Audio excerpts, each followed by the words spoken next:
교양으로 읽는 마약 세계사. 우리는 마약을 모른다. 오후 지음 동아시아 출판. 대다수의 한국 사람들은 마약을 잘 모릅니다. 우리는 마약 떡볶이와 마약 김밥을 먹고 마약 베개를 베고 잠을 자지만 그것들은 아쉽게도 진짜 마약은 아닙니다. 우리가 마약에 관해 가지고 있는 생각은 딱 두 가지입니다. 하나, 마약은 삶을 파탄내는 악마의 약. 결코 해서도 관심을 가져서도 안 된다. 둘, 마약? 대체 어떤 기분일까? 한번 해보고 싶다. 동경과 혐오. 얼핏 보면 이 둘은 완전히 상반된 감정처럼 보입니다. 하지만 둘은 결코 다르지 않아요. 우리는 무언가를 잘 모를 때 그것을 동경하거나 혐오합니다. 우리가 마약에 가지고 있는 인식은 관념적입니다. 실제 현실과는 많이 동떨어져 있죠. 제가 마약에 관심을 가지게 된 것은 해외 다큐멘터리에서 한 인권운동가의 인터뷰를 본 뒤였습니다. 사람들은 마약 중독자에게 마약하면 몸도 망가지고 정신도 잃고 삶도 파탄나는데 왜 마약을 하지? 이제 그만해 라고 쉽게 말합니다. 하지만 그 인권운동가가 말하길 그 말에는 몇 가지 편견이 있다는 거예요. 첫째, 마약 중독자도 압니다. 몸에 안 좋다는 거. 담배 피우는 사람도 알잖아요. 몸에 안 좋다는 거. 하지만 그럼에도 불구하고 계속 피우죠. 둘째, 마약을 하면 정신도 잃고 자신의 삶도 잃어버린다. 사람들은 이를 비난하지만 마약 중독자는 그 상태가 되고 싶은 거예요. 술에 취하고 싶은 거죠. 현실을 놓고 싶은 겁니다. 셋째, 마약으로 삶이 파탄에 이른다. 마약 때문에 이들의 삶이 파탄에 이르렀는지, 파탄에 이르렀기 때문에 마약을 하는 건지 모른다는 거죠. 어쩌면 마약이라도 있었기 때문에 이들이 그나마 이렇게라도 살아갈 수 있는 건 아닌지 생각해 볼 필요가 있다는 이야기였죠. 한 종편 채널에서 방송하는 흡연 관련 건강 프로그램을 보는데 의사가 나와서 이런 발언을 했습니다. 저는 담배 피우는 사람 이해가 안 돼요. 저도 과거에 담배를 피웠지만 담배의 해악을 알게 된 후 담배를 끊고 운동과 식이요법으로 지금은 건강해졌습니다. 뻔한 말이죠. 당연한 말입니다. 물론 그 의사 말이 맞겠죠. 담배 피우면 몸에 안 좋으니까. 그렇다고 감히 힘든 이들이 위안 삼아 담배 피우는 것을 가지고 이해할 수 없다라고 담배 피우는 사람은 무식해서 담배의 위험을 몰라서 그렇다는 식으로 말하는 태도가 저를 화나게 했습니다. 방송에 나온 의사가 흡연자를 단정했듯이 어쩌면 우리도 마약 중독자를 너무 쉽게 단정하고 있는 것은 아닌가 하는 생각이 듭니다. 심지어 우리는 그 의사가 담배에 관해 알고 있는 만큼 마약에 관해 알고 있는 것도 아닌데 말이죠. 본격적인 자료 조사를 시작하기 전에 마약을 한자 사전에서 찾아봤습니다. 어원을 확인하는 건 모든 덕질의 첫 단계니까요. 저는 이전까지 마약의 마가 당연히 마귀 마라고 생각했습니다. 마약은 악마가 가져온 나쁜 것이라 배웠으니까요. 하지만 찾아보니 마약의 마는 마귀마가 아니라 절이다, 마비되다의 마더군요. 그러니까 마약은 악마의 약이 아니라 마비시키는 약이라는 뜻입니다. 가치평가가 들어가지 않은 상당히 중립적인 뜻의 단어입니다. 마약의 첫 글자는 과거에는 대마, 산마를 썼으나 현재는 주로 절일 말을 씁니다.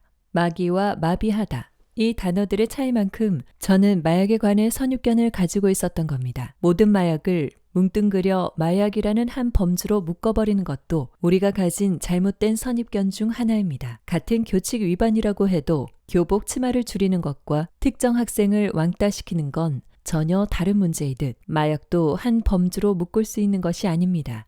법적으로 마약류는 코카인, 아편, 헤로인 같은 마약과 LSD, 프로포폴, 필로폰 같은 향정신성 의약품, 그리고 마리화나, 하시시가 포함된 대마류로 구분합니다. 마약류에 포함되진 않지만 본드, 부탄가스, 아산화질소도 환각물질로 지정해 흡입을 금지하고 있죠.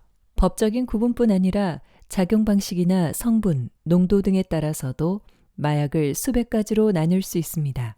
1. 태초에 마약이 있었다. 2016년 알파고가 이세돌 9단을 꺾은 후 모든 사람이 AI 전문가가 되었습니다. 인공지능이 인간을 넘어서는 특이점이 올 것인가? 그렇게 되면 인류는 끝장인가 같은 갑론을박이 벌어지죠. 스마트폰이 없으면 전화번호도 하나 못 외우는 사람들의 고민이라고 하기에는 기계들에게 다소 미안한 수준입니다. 인공지능의 특이점에 관한 이야기를 듣다 보면 저는 뜬금없는 의문이 하나 떠오릅니다. 우리 인간, 호모사피엔스는 언제부터 특이점을 넘어서 동물이 아닌 인간이 됐을까요? 물론 인간은 동물입니다. 거슬러 올라가 보면 호모사피엔스나 다른 동물이나 다 같은 조상에서 나왔겠죠. 하지만 인간은 다른 동물들과는 확실히 다릅니다. 그럼 인간이 진화 과정에서 다른 동물들과 달라진 그 순간을 일종의 특이점이라고 해보죠. 인간은 어떻게 그 특이점을 넘어설 수 있었을까요? 미국의 학자 테렌스 맥케나는 자신의 저서 신들의 음식에서 마약 원숭이라는 흥미로운 가설을 제시합니다. 그의 주장은 간단합니다. 아프리카에 살던 고대 인류는 우연히 환각물질인 실로시빈이 포함된 버섯을 섭취하게 됩니다. 배도 부르고 기분도 좋아졌겠죠. 그러니 그 버섯을 찾아 계속 섭취합니다. 그런데 이 버섯이 단순히 기분을 좋게 할 뿐만 아니라 뇌를 자극하고 더 좋은 시력을 얻게 해줍니다. 그 덕분에 이들은 경쟁자보다 뛰어난 사냥꾼이 될 수 있었고 그 결과 생식에도 유리했을 겁니다. 또 환각을 보게 되면서 도구 제작, 언어, 자기 성찰, 종교와 관련된 상상력도 발휘합니다. 우리도 평소에 조금 부족하거나 소심한 사람이 기발한 아이디어를 내거나 과감한 결정을 하면 오, 쟤 약반 거 아냐? 같은 말을 하잖아요. 테렌스 맥케나는 진화를 이렇게 설명한 겁니다.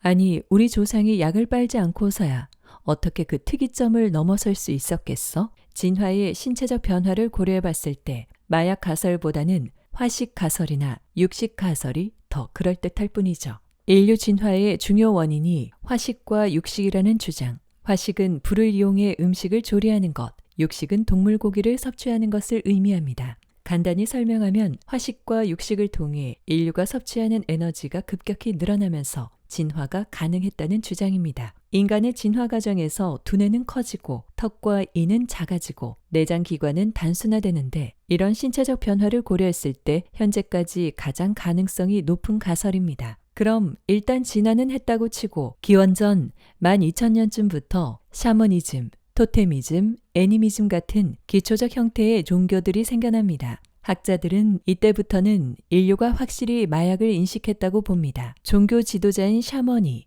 주로 마약을 사용했는데 이들은 의사의 역할도 동시에 수행했기 때문에 주변 식물에 대한 정보를 어느 정도 가지고 있었을 겁니다. 주로 마약류 버섯이나 풀을 이용했겠죠. 우리 생각에는 샤먼들이 미친 척하면서 헛소리로 사람들을 현혹해 놀고 먹은 것 같지만 신들린다는 게 생각처럼 쉬운 일이 아닙니다. 만약 마약 식물에 도움이 없었다면 더 어려웠겠죠. 인도 수행자들을 보면 오랜 시간 명상을 통해서 어떤 경지에 이르는 이들도 있지만 약물의 도움을 받아 빠른 시간 안에 경지에 이르는 걸 추구하는 사람들도 있습니다. 정신의 MSG죠. 일부 학자들은 이런 마약 식물들을 통한 망아 상태와 황홀경이 샤머니즘의 본질이라고 이야기합니다. 샤먼에게 마약은 선택이 아니라 필수였던 거죠. 그래서 동굴 벽화에도 샤먼이 이상한 버섯을 주워 먹는 장면이 남아 있습니다. 신石기 시대가 되고 농경이 시작되면서 마약은 단순히 주워 먹는 수준을 넘어 재배되기 시작합니다. 기원전 5000년쯤 되면 천연 마약 중에 성능이 꽤 좋은 지금까지 사랑받는 대마초, 양귀비, 코카가 등장하죠. 신기하지 않나요? 당시 사람들은 먹고 살기도 빠듯했을 텐데 마약이라니. 우리는 인류가 농경을 시작했다라고 하면 당연히 식량 생산을 위해 농경을 시작했다고 생각합니다. 하지만 코스모스로 유명한 과학자 칼 세이건은 자신의 책 에덴의 용, 인간지성의 기원을 찾아서에서 흥미로운 이야기를 합니다. 자신의 친구가 연구를 위해 원시 상태의 삶을 유지하는 피그미족과 한동안 함께 생활했는데 수렵 채집으로 삶을 영위하는 피그미족이 유일하게 길러서 수확하는 작물이 있었으니 그것이 바로 대마, 마리화나였다고 합니다. 식량이 아니라 마약을 먼저 재배한 거죠. 칼 세이건은 피그미족뿐 아니라 다른 원시 부족도 이런 방식으로 농업을 시작했을 가능성이 높고 어쩌면 마약 재배가 농업의 발견, 나아가 인류 문명의 발전을 가져온 것이 아닐까 추측합니다. 즉, 안정적으로 마약을 공급하기 위해 최초의 농경이 시작되었고 그러다 식량도 재배해 볼까라고 생각하게 됐다는 거죠. 그런 이유에서인지는 모르겠지만 칼 세이건은 대마초 옹호론자였습니다. 당연히 직접 피우기도 했죠. 피그미족 외에도 이제까지 발견된 대부분의 원시인은 마약이든 알코올이든 향정신성 물질을 즐기고 있었습니다. 유일하게 이누이트족만은 이런 물질을 전혀 사용하지 않았는데 이는 그들이 처한 환경이 워낙 춥고 척박해 이런 유의 식물이 자랄 수 없었기 때문이죠. 하지만 이들도 탐험가들이 알코올을 전해줬을 때 바로 중독되어 버렸습니다. 마약이 인류를 진화시켰는지 농경을 유발했는지는 확실히 알 수 없지만 인류가 이를 즐긴다는 것만은 확실한 것 같군요. 2. 마약과 함께한 문명. 기원전 3000년경이 되면 큰 문명이 생기고 도시도 생기고 문자도 생깁니다. 문자가 생긴 시점부터 바로 마약에 대한 기록이 발견됩니다. 즉 그 이전부터 마약이 존재했다는 뜻이죠. 이집트와 메소포타미아 지역은 양귀비, 인더스와 항허 문명에서는 대마, 마야 문명에서는 코카잎이 사용되었다는 기록이 있습니다. 물론 그 외에도 수많은 마약 식물이 광범위하게 사용되었죠. 도시가 생겨나면 사람들 사이에 계층이 나뉘기 시작합니다. 그러면 종교의식을 전문으로 하는 계층도 생겨날 것이고 그들 나름대로 비법을 기록으로 남겨 후대에 전해줍니다. 어떤 약을 어떻게 빨면 신을 본다. 이런 게 기록으로 전해지는 거죠. 이때 사람들은 지금과는 달리 마약을 긍정적으로 받아들였습니다. 신의 선물이라고 생각했죠. 어찌 보면 당연한 것이 약도 없는 시절에 이 식물을 먹으면 고통이 줄어들고 기분이 좋아지니 신성시할 수밖에 없죠. 원시 종교의 샤먼과 지역의 우두머리들은 이를 적극 활용했습니다. 귀한 마약 식물을 독점함으로써 다른 이들에게 명령을 내리고 호의를 베풀 수 있었죠. 그때나 지금이나 좋은 건 다 윗사람들 몫입니다. 고대 시대가 되면 계층이 완벽히 분화됩니다. 종교도 완벽히 체계를 갖추는데 그 때문에 기존 샤먼의 입지가 줄어듭니다. 무엇보다 마약을 단순히 신의 선물이 아니라 과학적으로 받아들이게 되면서 샤먼 영업이 힘들어집니다. 의학의 아버지로 불리는 히포크라테스는 마약에 대해 명약과 독약의 차이는 단지 복용 비율에 의존한다라는, 그러니까 적당히 먹으면 좋고 많이 먹으면 독이 된다는 식의 요즘 의사나 할 법한 말까지 합니다. 지금 듣기에는 하나마나한 당연한 소리지만 당시에는 꽤 혁신적인 접근이었죠. 이처럼 마약을 신성시하거나 무조건 죄악시하는 것이 아니라 가치 중립적으로 본 것이니까요. 하지만 여전히 대중에게 마약은 신성한 것이었습니다. 이 시기 마약의 위상은 그리스 신화를 보면 잘 알 수 있죠. 데메테르라는 여신이 있습니다. 대지와 풍요의 상징이죠. 대지와 풍요는 곧 농업을 의미하니까 농경사회에서 꽤 끝발날리는 신이라 할 수 있습니다. 그런 데메테르의 상징 중 하나가 양귀비입니다. 유럽 여행을 가면 도시마다 미술관이 있고 그 미술관에는 르네상스 시기의 미술 작품이 많이 걸려 있습니다. 대부분 그리스 로마 신화를 배경으로 한 작품이라 그 문화에 익숙하지 않은 우리가 보기에는 그 작품이 그 작품 같고 그 사람이 그 사람 같고 그 신이 그 신 같습니다. 신이 너무 많아서 구분이 안 되죠. 이때 도움이 되는 것이 작품 속 인물이 가지고 있는 물건입니다. 제우스는 번개, 포세이돈은 삼지창, 헤르메스는 네이버 모자, 날개 달린 모자를 쓰고 있죠. 데메테르의 경우 곡식이나 농기구를 손에 들고 있는 경우가 많은데 그 곡식이 볼이 아니면 양귀비입니다. 당시 사람들은 양귀비를 너무 좋아해서 신에게도 양귀비 꽃을 바쳤습니다. 자신들이 좋아하고 소중하게 여기는 것을 신에게 바칠 테니까요. 그래서 지금도 데메테르 여신을 모셨던 신전에 가보면 주위에 양귀비 꽃이 피어 있는 걸 볼 수 있습니다. 일상생활에서도 양귀비는 핫 아이템이었습니다. 여성이 아이를 못 낳으면 양귀비 브로치를 주고 집들이 할 때는 양귀비가 그려진 그릇을 선물했습니다. 당시에는 무엇이든 양귀비 모양이면 잘 팔렸죠. 아편은 양귀비의 즙을 가공해 만든 마약입니다. 화학적인 과정이 없으니 당시에도 쉽게 만들 수 있었죠. 그리스 신화 속에서는 아편을 데메테르 여신이 가져왔다고 되어 있는데 대지와 농업의 여신이 인류에게 가져다 준 선물이 아편이라니 칼세건의 추측과 일맥상통하는 부분입니다. 아무튼 아편은 실제로 불면증에 효과가 있습니다. 그래서 신화나 종교에서 양귀비, 즉 아편은 수면, 죽음, 그리고 동시에 부활을 의미하죠. 미국 제향군인회를 포함한 서구권 국가에서는 전사한 군인에게 양귀비를 헌화하는 관습이 있는데 이는 그들의 부활을 염원하는 의미입니다. 양귀비에 호의적이었던 당시의 문화가 현재까지 상징적으로 남아있는 거죠. 데메테르와 페르세폰의 모녀를 모시는 엘레우시스 밀교라는 컬트 종교가 있습니다. 이들은 페르세포네가 지상에 올라와 어머니를 만나는 것을 기념해 1년에 한 번씩 엘레우시스 제전을 개최하죠. 이 의식에 참여한 사람은 무조건 비밀 엄수 조약을 해야 했습니다.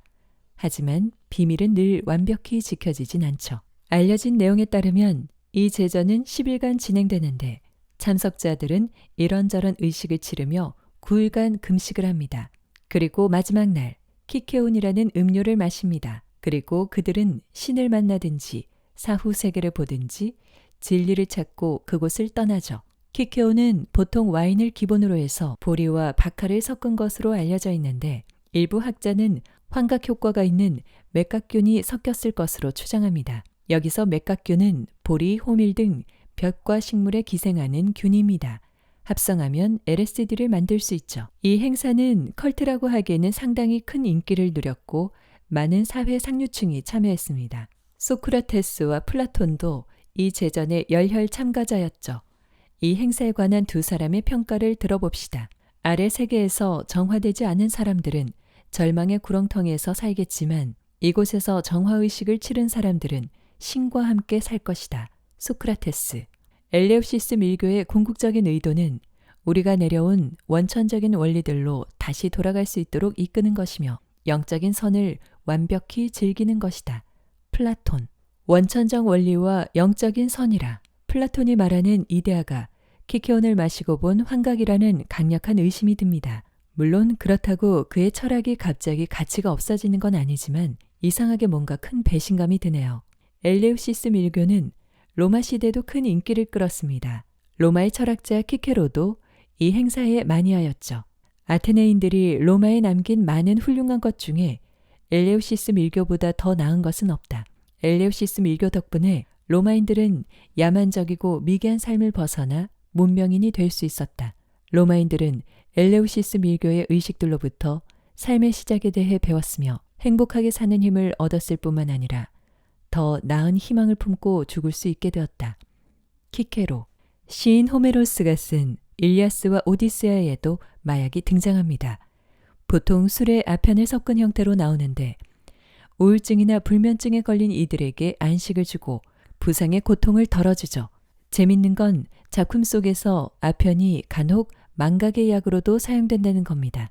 트로이 전쟁이 끝난 후 헬레네는 병사들의 상처와 슬픔을 달래기 위해서 술에 특별한 약, 아편을 첨가하는데 그 술을 마신 이들은 부모와 형제를 잃은 슬픔을 망각해버립니다. 히포크라테스도 아편 츤데레였습니다.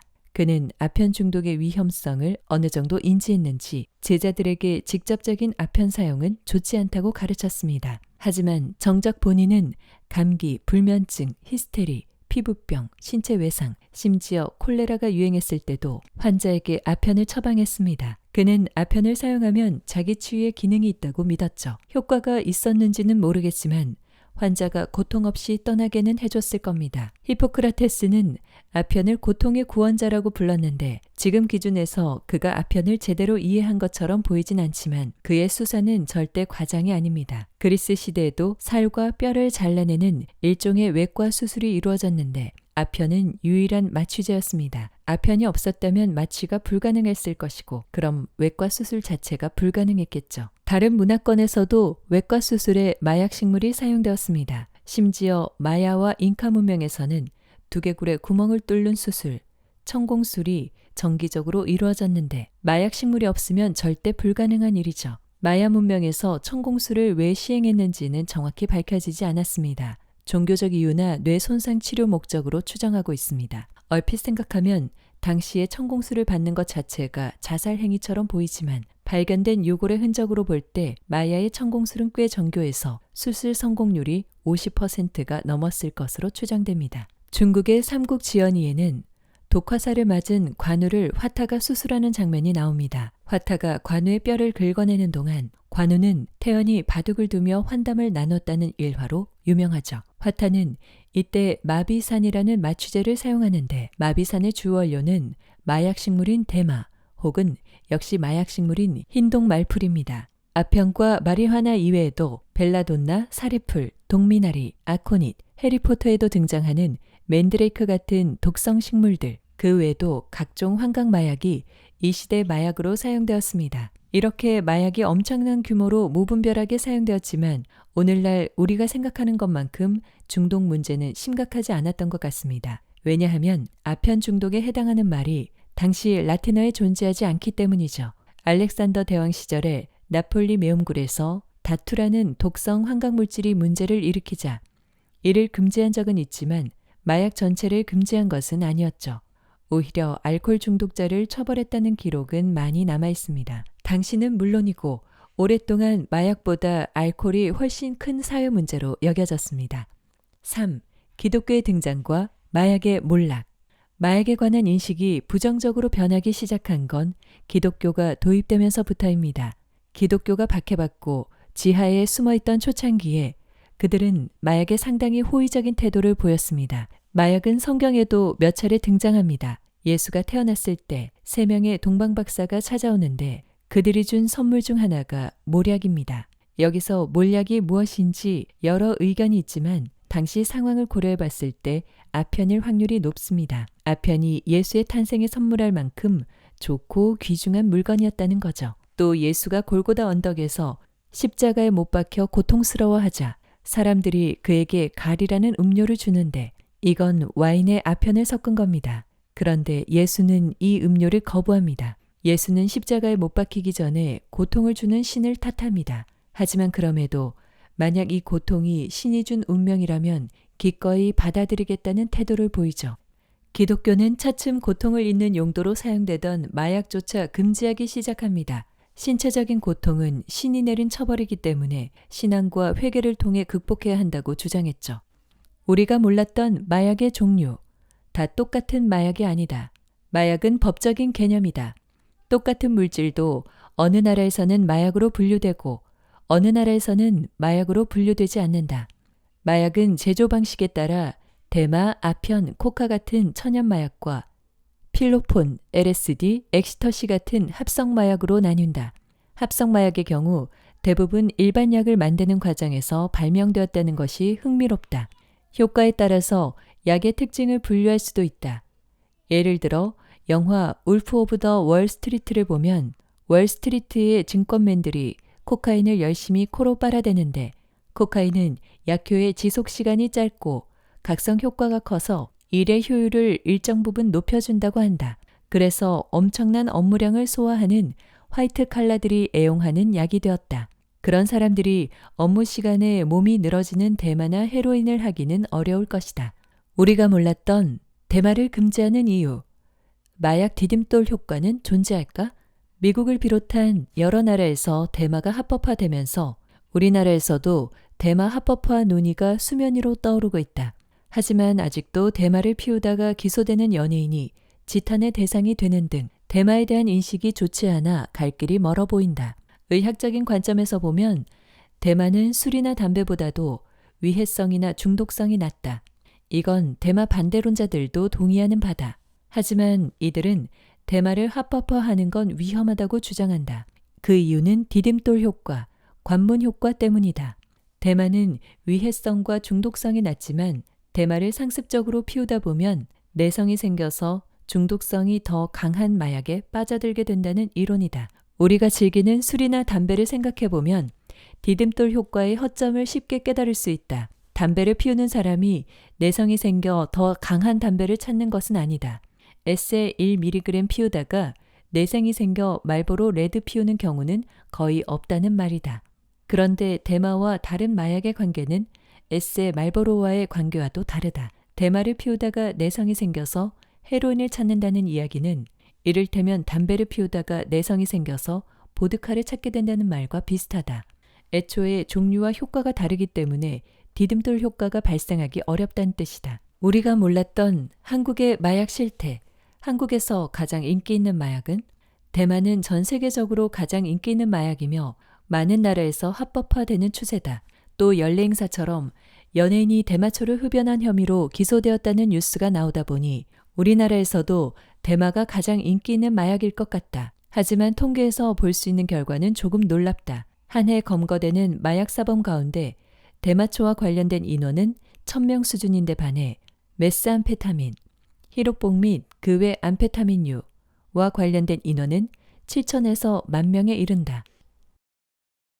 우리가 몰랐던 마약에 효과적으로 대처하는 방법, 왜 마약을 합법화하는 나라가 늘고 있나. 이 책에서는 마약의 종류와 위해성을 분류하면서 급진적인 태도를 보이고 있지만 결코 마약 사용을 권하거나 마약이 안전하다고 주장하지는 않는다. 하지만 우리가 가지고 있는 마약에 대한 인식, 국가가 나서서 마약을 강력하게 통제해야 한다는 인식에는 반기를 든다. 그러한 주장의 근거는 네덜란드의 마약 정책이다. 네덜란드는 대마를 비범죄화한 나라로 유명하다. 네덜란드에서는 마약 중독 때문에 사망하는 경우보다 주사기를 돌려 쓰다가 사망하는 경우가 많다는 점에 착안해 아무 조건 없이 무상으로 주사기를 교체해주고 마약 엑스터시의 불량 여부를 출장에서 감별해주는 등 파격적인 마약 정책을 시행했다. 결과적으로 네덜란드는 미국이나 영국 등 마약에 강경한 입장을 보이는 나라들보다 마약으로 인한 피해를 덜 입는 나라가 되었고 이후 다른 나라들도 이런 정책 노선을 따라가고 있다. 마약 사용자를 범죄자로 낙인 찍는 식의 정책은 마약을 음주로 숨어들게 하고 범죄 조직의 이득을 크게 만들어서 실제적으로는 마약 사용자를 양산하고 그들의 환경을 악화시키는 결과를 낳는다. 마약에 중독되었기 때문이 아니라 마약 사용이 범죄이기 때문에 수렁에 빠지는 사람이 더 많다는 이야기다. 이 책은 마약이 세계적으로 문제가 되는 상황과 그 까닭을 통찰력 있게 그려내고 있다. 지금까지 오후에 우리는 마약을 모른다 였습니다. 끝까지 청취해 주셔서 감사합니다. 오늘도 가볍게 책 읽기와 함께 마약에 대해서 다시 한번 생각해 보는 하루 보내시기 바랍니다. 고맙습니다.